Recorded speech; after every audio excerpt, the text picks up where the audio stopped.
Là, on nous dira qu'on aura mis en place au Gabon l'ONU-GAD ou bien la MINU-GAD, mais dans les intérêts bien compris de ceux-là, c'est-à-dire de cette communauté internationale. La prévention n'est-elle pas la voie royale pour garantir la paix et la stabilité?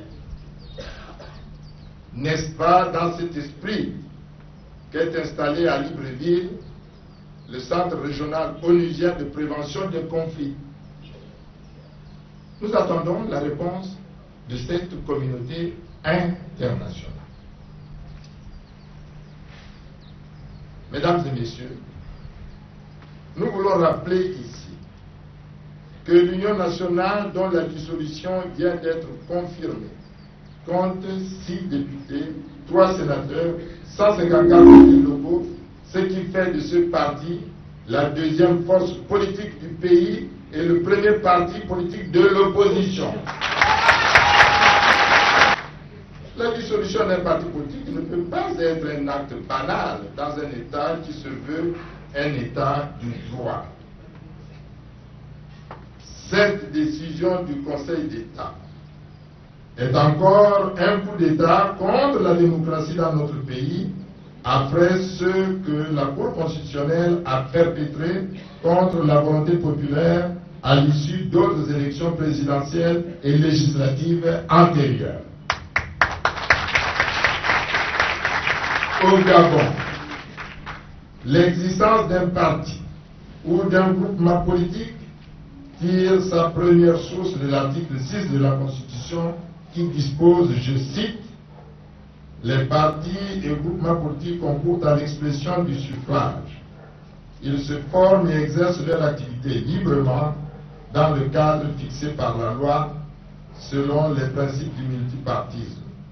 Ils doivent respecter la Constitution et les lois de la République. » Fin de citation.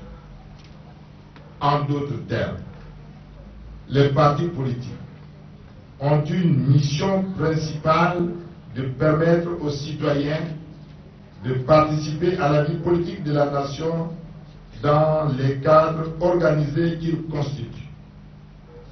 Ils sont le ciment et le ferment de la démocratie.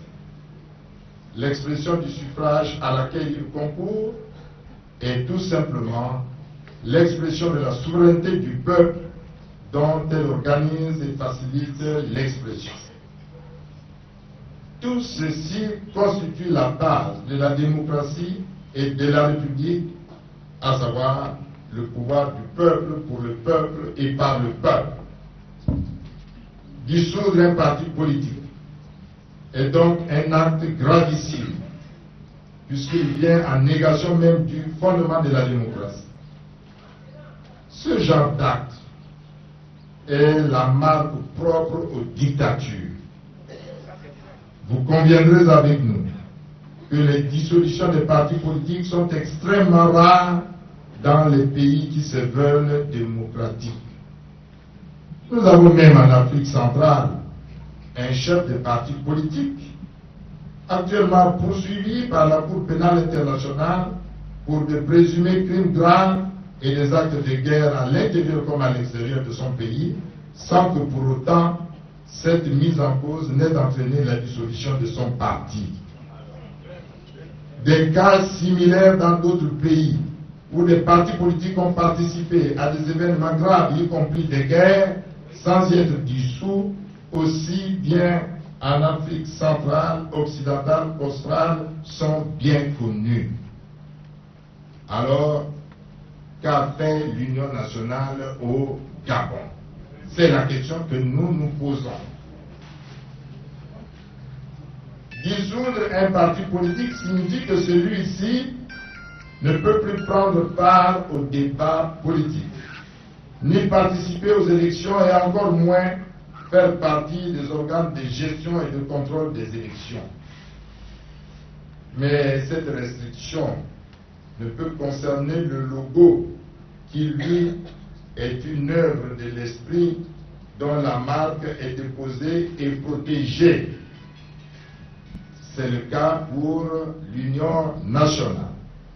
À ce titre, il peut être interdit à tout citoyen détenteur d'un vêtement arborant le logo de l'Union nationale d'en faire usage en cette qualité.